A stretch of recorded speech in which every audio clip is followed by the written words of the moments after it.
എല്ലാവർക്കും റേഷ് ഹിന്ദി വിദ്യാലയത്തിലേക്ക് സ്വാഗതം. 7ാം ക്ലാസ്സിലെ പാഠഭാഗം 1-ലെ പോസ്റ്ററും അതുപോലെ തന്നെ ഓൺലൈൻ ക്ലാസ്സിൽ ചോദിച്ച ചോദ്യവും അതിൻ്റെ ഉത്തരവും ഈ വീഡിയോയിൽ നമുക്കിനി പഠിക്കാം. ബധായി കാർഡ്, ആശംസാ കാർഡ്. ആഗ്ലൻ ബിന്ദു എന്ന് വെച്ചാൽ നമുക്ക് എന്തെല്ലാം പോയിൻ്റ് അതിൽ ഉൾപ്പെടുത്തണം, അതിനെയാണ് നമ്മൾ ആഗ്ലൻ ബിന്ദു എന്ന് പറയുന്നത്. ഇനി ബധായി കാർഡിൻ്റെ ആഗ്ലൻ ബിന്ദുക്കൾ എന്തൊക്കെയാണെന്ന് നോക്കാം. സംബോധൻ, സന്ദേശവാക്യ, ആകർഷക്, ചിത്രജോഡന, അപ്നാ നാം. ഇതൊക്കെയാണ് അതിൽ ആഗ്ലൻ ബിന്ദു ആയിട്ട് വരുന്നത്. സംബോധൻ എന്ന് വെച്ചാൽ സംബോധന, പ്രിയപ്പെട്ട സുഹൃത്തെ എന്നൊക്കെ നമ്മൾ എഴുതില്ലേ, അതിനെയാണ് സംബോധൻ എന്ന് പറയാം. പിന്നെ സന്ദേശവാക്യം എന്ന് വെച്ചാൽ ആ ബർത്ത്ഡേ കാർഡിൽ ഒരു സന്ദേശം ഉണ്ടായിരിക്കും. ബർത്ത്ഡേനെ കുറിച്ചിട്ടല്ല, ഇവിടെ എന്തിൻ്റെ ബർത്ത്ഡേ ആണ്? ഗുൽമോഹറിനെ കുറിച്ചിട്ട്. അപ്പോൾ ഗുൽമോഹറിനെ കുറിച്ചിട്ടുള്ളൊരു സന്ദേശം അതിലുണ്ടായിരിക്കും. അടുത്താണ് ആകർഷക്. വാക്യം ആകർഷകമായിരിക്കണം. അതുപോലെ തന്നെ അതിൻ്റെ പ്രസൻറ്റേഷനൊക്കെ ഒരു പിക്ചർ വെച്ച് അങ്ങനെ നല്ല ഭംഗിയിൽ നമ്മളാക്കില്ലേ, അതിനാണ് ആകർഷകമുള്ളതായിരിക്കണം. പിന്നെ ചിത്രജോഡന, അതിന് അനുയോജ്യമായ ചിത്രം ഉണ്ടായിരിക്കണം. പിന്നെ അപ്നാ നാം, നമ്മുടെ പേര് അവിടെ ഉണ്ടാകണം. അപ്നാം നാം എന്ന് വെച്ചാൽ നമ്മുടെ നെയിം, നമ്മുടെ പേര്. ഇത്രയും കാര്യങ്ങൾ നമ്മൾ ഉണ്ടാക്കണം ബധായി കാർഡിൽ ഉണ്ടായിരിക്കണം, ആശംസാ കാർഡിൽ ഉണ്ടായിരിക്കണം. ഇതൊക്കെ ചേർന്നിട്ടാണ് നമ്മളൊരു ആശംസാ കാർഡ് ഉണ്ടാക്കുക. കഴിഞ്ഞ ക്ലാസ്സിൽ നമ്മൾ പത്ര എന്താണെന്ന് പഠിച്ചു. നിമന്ത്രൺ പത്ര, എങ്ങനെയാണ് നമ്മൾ ഒരാളെ ക്ഷണിച്ചുകൊണ്ട് ഒരു കത്ത് എഴുതാന്നുള്ളത് പഠിച്ചു. നിമന്ത്രൺ പത്ര കിസ്നെ ഭേജാത, ക്ഷണിച്ചുകൊണ്ടുള്ള കത്ത് ആരാണ് എഴുതിയത്? ആരെഴുതിയത്? മീനയല്ലേ എഴുതിയത്. അപ്പോൾ മീനയാണ് ക്ഷണിച്ചുകൊണ്ടുള്ള ആ പത്രം എഴുതിയത്. കിസ്കോ ഭേജാത, ആർക്ക് അയച്ചത്? നിർമ്മലിനല്ലേ. കിസ്കോ ഭേജാത വെച്ചാൽ ആർക്കാണ് അയച്ചത്? നിർമ്മലിനാണ് ആ കത്ത് മീന അയച്ചത്. അപ്പോൾ അതിൻ്റെ ഉത്തരമാണ് നിർമ്മലിന്. ഉസ്കെ ബാദ് ഹംനെ കിസ് പേടിക്കെ ബാരേമേം ചർച്ചാക്കി, അതിനുശേഷം നമ്മൾ ഏത് മരത്തിനെ കുറിച്ചാണ് ചർച്ച ചെയ്തത്? ഏത് മരത്തിനെ കുറിച്ചാണ്? ഗുൽമോഹർ കാ പേട്, വാഗമരത്തിനെ കുറിച്ചല്ലേ. അപ്പോൾ അതിൻ്റെ ഉത്തരമാണ് ഗുൽമോഹർ കാ പേട്. മീനയുടെ സുഹൃത്തുക്കളും അവിടെ വന്നു, അതായത് മീനെ ക്ഷണിച്ചിട്ട്. അപ്പോൾ അവർ ബഗീജയിലേക്ക് പോവും. അതായത് ഗുൽമോഹർ നിൽക്കുന്നത് ബഗീജയിലല്ലേ. ബഗീജ എന്ന് വെച്ചാൽ പൂന്തോട്ടത്തിൽ പോവും. അപ്പോൾ അവിടെ ഒരു കാര്യം എഴുതി വെച്ചിട്ടുണ്ടാവും, ഒരു പോസ്റ്റർ. ഇനി നമുക്ക് എങ്ങനെയാണ് പോസ്റ്റർ തയ്യാറാക്കാൻ നോക്കാം. ഇവിടെ നമ്മൾ എന്തിൻ്റെ ബർത്ത്ഡേ ആഘോഷിക്കുന്നത്? എന്തിൻ്റെ ബധായി കാർഡ് നമ്മൾ ഉണ്ടാക്കിയത്? എന്തിൻ്റെ ബർത്ത്ഡേ നമ്മൾ ആഘോഷിക്കുന്നത്? ഗുൽമോഹർ കാ പേട്, വാഗമരത്തിൻ്റെ അല്ലേ. അപ്പോൾ എന്തിനെ കുറിച്ചിട്ടാണ് നമുക്ക് പോസ്റ്റർ ഉണ്ടാക്കേണ്ടത്? വാഗമരത്തിന്. അപ്പോൾ നമുക്കിനി വാഗമരത്തിൻ്റെ പോസ്റ്റർ ഉണ്ടാക്കിയാലോ? ക്യാ പോസ്റ്റർ മേ സ്ഥാൻ, താരീഖ്, സമയ് ആദിക്ക് ആവശ്യകത ഹേ? ഇവിടെ ഒരു ചോദ്യം ചോദിച്ചിരിക്കുകയാണ്. നമുക്ക് പോസ്റ്റർ ഉണ്ടാക്കുമ്പോൾ അവിടെ സ്ഥലം, ഡേറ്റ്, സമയം എന്നിവയൊക്കെ ആവശ്യമുണ്ടോയെന്ന്. സറൂർ, തീർച്ചയായും ആവശ്യമുണ്ട് ഇല്ലേ? ഉണ്ട്. അതിനൊരു സ്ഥാൻ വേണം, ഒരു താരീഖ് വേണം, അതുപോലെ തന്നെ സമയം വേണം. സ്ഥലവും തീയതിയും സമയം വേണം, എന്നാലല്ലേ നമുക്ക് കറക്റ്റ് സമയത്ത് ആ ബർത്ത്ഡേ ഫംഗ്ഷന് എത്താൻ പറ്റുള്ളൂ. നമ്മൾ പോസ്റ്റർ ഉണ്ടാക്കുമ്പോൾ സ്ഥാൻ, താരീഖ്, സമയം, സ്ഥലം എവിടെ വെച്ചാണ് നമ്മൾ നടത്തുന്നത് ആ സ്ഥലത്തിൻ്റെ പേര്, അതുപോലെ തന്നെ ദിവസം, പിന്നെ നമ്മൾ സമയം. അതുകൂടാതെ തന്നെ നല്ല ചിത്രങ്ങളുള്ളത് വേണം.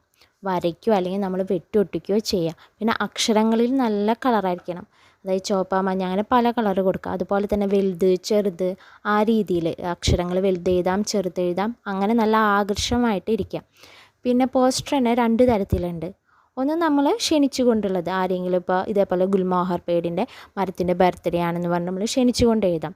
അല്ല വെച്ചാൽ ഉദാഹരണം പറയാന്ന് വെച്ചാൽ വെള്ളം അധികം പാഴാക്കരുത്, പാനിക്കോ ബച്ചാവോ, അതുപോലെ റോഡ് ക്രോസ് ചെയ്യുമ്പോൾ ശ്രദ്ധിക്കണം, അതിനൊക്കെ പറഞ്ഞിട്ടുള്ള പോസ്റ്റർ, അതാണ് സന്ദേശം തരുന്ന പോസ്റ്ററുകൾ. പിന്നെ കാര്യപരിപാടികൾ, അങ്ങനത്തെ പോസ്റ്റർ ഉണ്ട്. നമ്മുടെ ഗുൽമോഹർ കാ പേടിൻ്റെ ഒരു ബർത്ത്ഡേ ക്ഷണിച്ച് അതിൻ്റെ കാര്യങ്ങളുള്ള കാര്യപരിപാടിയുള്ള പോസ്റ്ററാണ് നമ്മളിവിടെ തയ്യാറാക്കിയത്. ഇതൊക്കെ ശ്രദ്ധിച്ചിട്ട് നല്ലൊരു പോസ്റ്റർ ഉണ്ടാക്കാൻ നോക്കാം. പോസ്റ്റർ ഉണ്ടാക്കുമ്പോൾ അതിനൊരു ഫോർമാറ്റ് ഉണ്ട്, അതിലിനി എന്തൊക്കെ വേണമെന്ന് നോക്കാം. വിഷയ്, സ്ഥാൻ, താരീഖ്, സമയ്, ആകർഷക്. वर्णों के आकार की विविधता, विभिन्न रंगों का प्रयोग, चित्रों का इस्तेमाल. വിഷയ്, അതിനൊരു വിഷയം വേണം. സ്ഥാൻ, സ്ഥലം വേണം. താരീഖ്, തീയതി വേണം. സമയം വേണം. ആകർഷക്, ആകർഷകമായിരിക്കണം. വർണ്ണോं की ആകാർ की വിവിധത എന്ന് വെച്ചാൽ നമ്മൾ എഴുതുന്ന അക്ഷരങ്ങൾ വലുതോ ചെറുതോ ആയിരിക്കണം. വിഭിന്ന രംഗോं का प्रयोग, പലതരത്തിലുള്ള കളറുകൾ ചേർക്കണം. ചോപ്പ, പഞ്ച, മഞ്ഞ അങ്ങനെ രീതിയിലുള്ള പല നിറത്തിലുള്ള കളറുകൾ ചേർക്കണം. ചിത്രോं का इस्तेमाल, ചിത്രങ്ങൾ ഉണ്ടായിരിക്കണം. ഇത്രയുമാണ് നമ്മുടെ പോസ്റ്ററിൽ വേണ്ടത്. സ്നെ ഗുൽമോഹർ കാ പേട് ലഗായ, ആരാണ് വാഗമരത്തെ നട്ടത്? ആരാണ് നട്ടത്? മീനയുടെ അമ്മ അല്ലേ? മാംനെ, മീനാക്കി മാംനെ, മീനയുടെ അമ്മ. കിത്തനെ സാൽ പെഹലെ, എത്ര വർഷം മുമ്പ്? 6 സാൽ പെഹലെ, 6 വർഷങ്ങൾക്ക് മുമ്പ്. മീനയുടെ അമ്മ ആദ്യം വെച്ചപ്പോൾ ഒരു മരത്തുമ്മ പൂവുണ്ടായി ഇല്ലേ? ആ പൂവിൻ്റെ കളർ എന്താണ്? ഉൻകാ രംഗ് ക്യാ താ, ആ പൂവിൻ്റെ കളർ എന്താണ്? ഉത്തരാണ് പീലേ രംഗ് കെ. പീല എന്ന് വെച്ചാൽ മഞ്ഞ, മഞ്ഞ നിറത്തിലുള്ള പൂവാണ് ഉണ്ടായത്. ഇൻമേം സെ സഹി പ്രസ്താവ് കോൺസാ ഹെ, ഇവിടെ താഴെ തന്നിട്ടുള്ളതിൽ ഏതാണ് ശരിയായുള്ളത്? അത് തിരഞ്ഞെടുത്തെഴുതാം. ഒന്നാമത്തെ ബഗീജെ മേം ഗുൽമോഹർ കാ ഏക് പൗധ ലഗായ, പൂന്തോട്ടത്തിൽ ഗുൽമോഹറിൻ്റെ ഒരു മരം നട്ടു. രണ്ടാമത്തത് ബഗീജെ മേം ഗുൽമോഹർ കെ ദോ ദോ പൗധെ ലഗായെ, ബഗീജയിൽ അതായത് പൂന്തോട്ടത്തിൽ വാഗമരത്തിൻ്റെ 2 തൈകൾ വീതം നട്ടു. മൂന്നാമത്തെ ബഗീജെ മേം ഗുൽമോഹർ കെ 3 പൗധെ ലഗായെ, ബഗീജയിൽ പൂന്തോട്ടത്തിൽ 3 മരം നട്ടു. ഇതിലേതാണ് ശരിയായത്? രണ്ടാമത്തെ ഉത്തരമല്ലേ ശരിയായത്? ബഗീജെ മേം ഗുൽമോഹർ കെ ദോ ദോ പൗധെ ലഗായെ. ക്യാ പേടോം കോ കാട്ട്ന ഉചിത് ഹെ, ക്യോ, മരങ്ങളെ വെട്ടുന്നത് ശരിയാണോ? ക്യോ, ഇതാണ് ഇവിടെ ചോദിച്ചിരിക്കുന്ന ഒരു ചോദ്യം. ഇതിന് നമുക്കൊരു ലേഖനം എഴുതാം. പേടോം കോ കാട്ട്ന സഹി ഹെ നഹി, പേടോം കെ കാട്ട്നെ സെ പര്യാവരൺ മേ ബദലാവ് ആത്തെ ഹെ, മരം മുറിക്കുന്നത് കൊണ്ട് നമ്മുടെ കാലാവസ്ഥയ്ക്കൊക്കെ മാറ്റം വരും. മോസം ബദൽ ജാത്താ ഹെ, കാലാവസ്ഥ മാറും. അതായത് ഇപ്പോൾ ചൂട് കൂടും, തണുപ്പ് കൂടും, അങ്ങനെ ഒരുപാട് കാലാവസ്ഥയുണ്ടല്ലോ, ഋതുക്കൾ, അതൊക്കെ മാറും. ഹരിയാലിക്ക് കമി ഹോത്തി ഹെ, പച്ചപ്പ് കുറയും, പ്രകൃതിയിൽ പച്ചപ്പ് കുറയും. വാതാവരൺ മേ ഗർമി ബഡ്ത്തി ഹെ, ചൂട് കൂടും. ധർത്തി മേം ജൽ കാ സ്തർ നീച്ചെ ഹോത്താ ഹെ, ഭൂമിയിൽ വെള്ളത്തിൻ്റെ അളവ് കുറയും.